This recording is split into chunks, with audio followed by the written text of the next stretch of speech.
Bonjour à tous, aujourd'hui je vais vous montrer quelques étirements pour le psoas.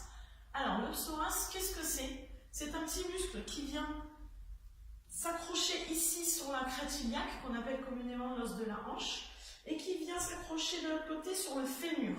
Donc il va être responsable de toutes les flexions de buste, c'est-à-dire tout ce qui est là, quand on est couché ou quand on fait des abdos, quand on lève les jambes, ou quand on relève le buste ici, d'accord?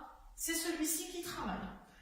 Si quand vous faites des abdos, vous relevez les jambes ici, vous avez tendance à cambrer, ça vous fait mal, c'est certainement parce que vous êtes très raide du psoas. Si vous êtes cambré naturellement, pareil, peut-être le psoas est un petit peu trop tendu. Quand vous faites des squats ou n'importe quel autre exercice, vous avez tendance à envoyer les fesses en premier. Il faut absolument que vous étirez votre psoas. De manière globale aussi, dans la vie de tous les jours, si vous êtes un petit peu coincé, à chaque fois que vous bougez la hanche là, ça coince un peu, ça tire aussi. Il faut absolument étirer votre psoas.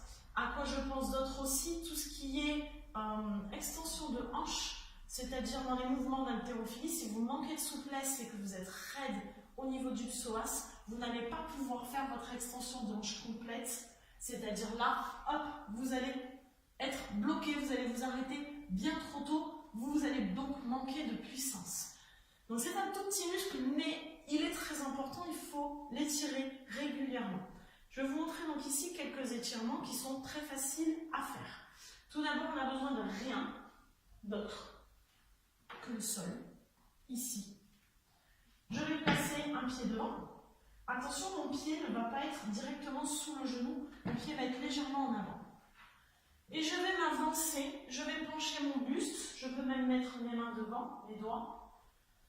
Et là, on serre les fesses et on envoie le bassin vers l'avant. C'est le petit truc qui va faire la différence et qui va vraiment aller chercher l'étirement dans le psoas. On respire calmement et on maintient la position. Vous voyez bien la différence entre là où je n'ai pas engagé et là j'ai engagé. De toute façon, si vous avez engagé, vous allez le sentir ici. Donc soit on peut garder la position, on va rester 30 secondes en respirant doucement. Si on a du mal, on peut relâcher un petit peu. On inspire pendant qu'on est relâché et on souffle en ramenant.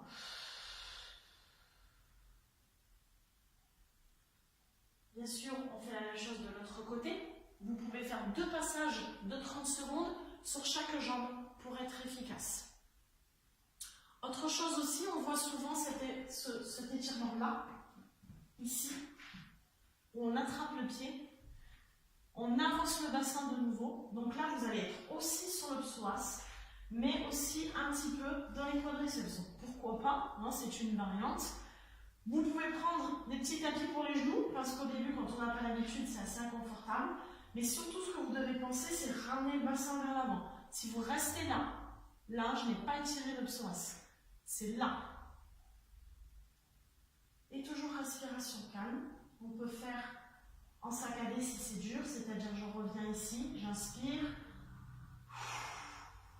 et j'expire en amenant le bassin. J'inspire, j'expire en ramenant le bassin. Pareil, 30 secondes sur chaque jambe. 2 passages, c'est bien aussi. Ça dépend si vous avez fait celui d'avant ou pas. On peut aussi utiliser un support. Donc ici, je vais m'allonger. On fait très attention à garder la fesse à l'extérieur. Je ne dois pas être dessus, je dois être vraiment au rebord et j'ai le bord vraiment entre mes 2 fesses. Je m'allonge et je vais surtout ramener le genou pour ne pas avoir cette courbure lombaire. Si je pose le genou ici, le pied ici, pardon, je vais avoir une courbure lombaire. Vous voyez, je peux passer ma main. C'est pas bon, je dois être plaqué, là, ou presque, ok? Mais l'étirement, c'est sur cette jambe-là qui se passe. Vous allez laisser pendre votre jambe, là. Si vous n'avez pas assez de hauteur, comme moi je suis un petit peu limitée, vous allez pouvoir plier votre jambe ici.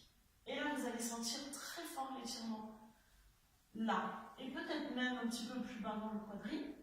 On garde la position. Vous pouvez rester entre 30 secondes et 1 minute par jambe. Toujours avec une respiration calme et profonde.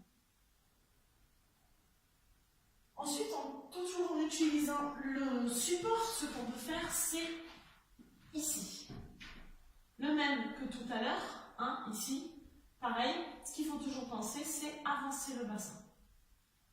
C'est la même chose que ce qu'on a fait au sol, sauf qu'avec un support, des fois, c'est un petit peu plus pratique. Je vous conseille de faire ces exercices régulièrement si vous sentez que vous êtes raide.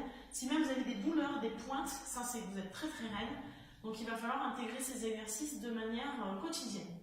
Vous allez voir, vous allez vous sentir beaucoup mieux et vous allez même certainement soulager un petit peu les longueurs, les douleurs en bas du dos. Allez, je compte sur vous. À vous de jouer.